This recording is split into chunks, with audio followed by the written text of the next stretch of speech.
નમસ્કાર મિત્રો, પર્દાફાશમાં ફરી એકવાર સૌનું સ્વાગત છે અને હું છું ભૂપેન્દ્રસિંહ રાવલ.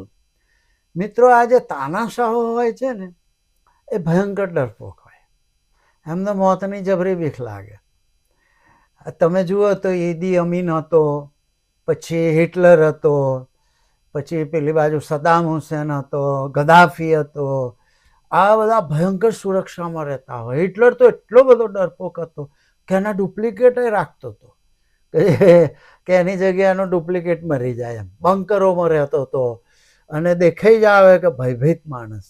કારણ કે તાનાશાહો શું કે જુલમ કરીને એમણે સત્તા મેળવી હોય અને સત્તા ટકાવી રાખવા જુલમો કર્યા જ કરતા હોય પ્રજા ઉપર. એટલે એમને હંમેશા બીખરે મરવાની કે કોક મારી નાખશે.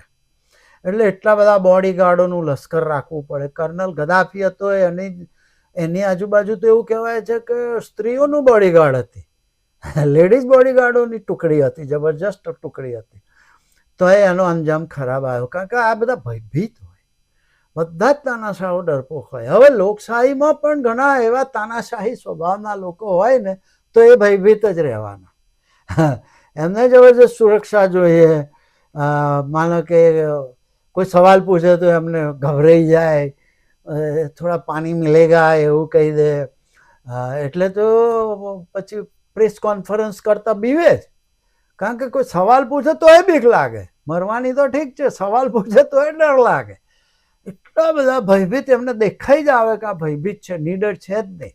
એ સખત બંદોબસ્તમાં જ ફરતા હોય. આજે બાજુ બોડીગાર્ડ ને બુલેટ પ્રૂફ ગાડીઓ ને એમ જ ફરતા. સહેજ એ બીક લાગે તો તરત પાછા જતા રહે. જુઓ ને, આપણે પેલા સંસદમાં નહીં આવતા. સંસદમાં તમને કોણ મારી નાખવાનું છે? સંસદ તો તમારી છે.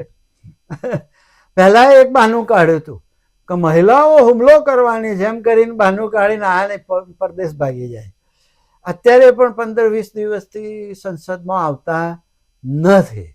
કારણ કે પ્રશ્ન પૂછે ને લોકો કે ભાઈ તમે આ બાળકો ઉપર ગોળીબારના અને લાઠીચાર્જના અને કરંટ આપવાના ને આવા બધા તમે હુકમ કોણે આપ્યા?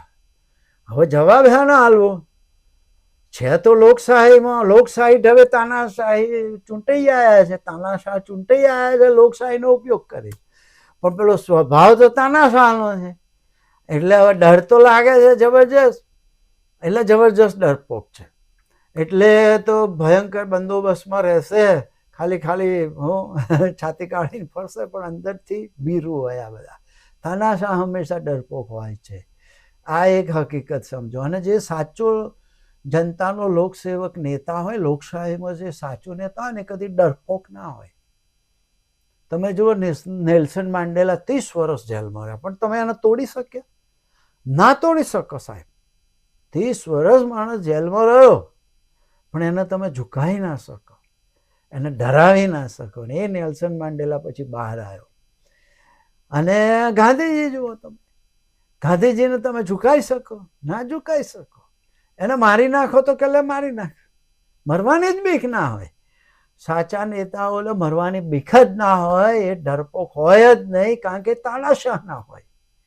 એમના લોકો ઉપર જુલમ કરવાના ના હોય. લોકો ઉપર જુલમ કરવાના હોય એને ડર લાગે.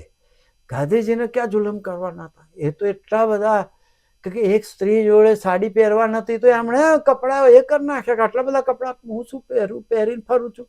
ભારતની સ્ત્રીઓ જોડે કપડા નહીં પહેરવા અને હું આવડા મોટા કપડા પહેરીને ફરું છું. આખી જિંદગી પોતળી પહેરીને ફર્યો. એ માણસને તમે કઈ રીતે ડરાવી શકો? હવે એમના પોલીસનું રક્ષણ મૂકતા હતા સરદાર વલ્લભભાઈ ને લોકો તો ના પાડતા હતા કે મારે પોલીસ ના જોઈએ. પોલીસ ડ્રેસમાં કોઈક જોવે તો બૂમો પાડીને કાઢી મૂકે. એ ટાઈપનો માણસ, ના જોઈએ પોલીસ. આ નિડરતા કહેવાય. અને છેવટે પછી સિવિલ ડ્રેસમાં એમની આજુબાજુ ખાનગી ડ્રેસમાં પોલીસ મૂકવી પડતી હતી. ગાંધીજી પોલીસ રક્ષણ માંગતા નહોતા. એટલે સાચો નેતા હોય એને પ્રજાનું જેને કામ કરવું છે, પ્રજા માટે જીવવું છે, પ્રજા માટે મરવું છે, તો પ્રજામાં એમ જ ફરવાનો છે. પ્રજાને મારવું હોય તો મારી નાખો, લો. પણ જે તાનાશાહ હોય એ તો ડરવાનો જ છે. કારણ કે પ્રજા ઉપર જુલમ કરીને એને રાજ કરવાના છે. એટલે એ તો હંમેશા ડરપોક રહેવાનો જ છે. આટલું કહીને મારી વાત પૂરી કરું. આવજો. Bye bye.